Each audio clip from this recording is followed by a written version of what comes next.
The Mountain Eagle, 1926, is the holy grail of lost films, being at the top of the British Film Institute's most wanted list, and has even been described as the most wanted film in the world.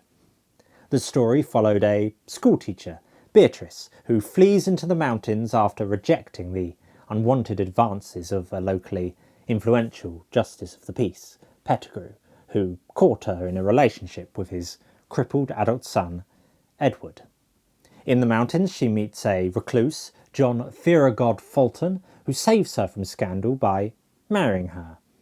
Out of jealousy, Pettigrew then resorts to accusing John of his son's murder, his son having run away after his relationship with Beatrice, and John is imprisoned, leaving Beatrice alone to deliver their baby. Edward is alive and well though, and therefore John is eventually able to prove his innocence, outmanoeuvring Pettigrew, and at the film's end is left to live a life of peace with Beatrice and their baby. You'll notice that its plot involved a wrong man element of false accusation, a trope that would define many of Alfred Hitchcock's later classics, including The Wrong Man, The 39 Steps, and North by Northwest.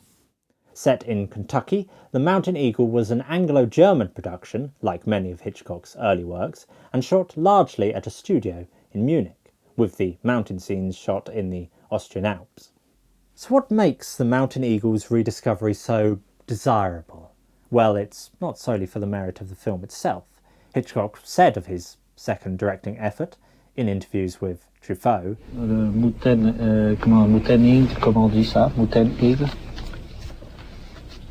The Mountain Eagle. Oui. That was no good. Ça, c'était pas bon. Moins bon.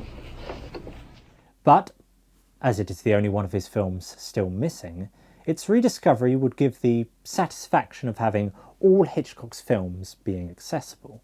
That is not to say the film itself would offer nothing of interest. Even a subpar film from the master of suspense would be a worthwhile watch, and from surviving stills it does look visually intriguing. But we should be clear on our primary motivation, a completionist desire for the entirety of Hitchcock's filmography.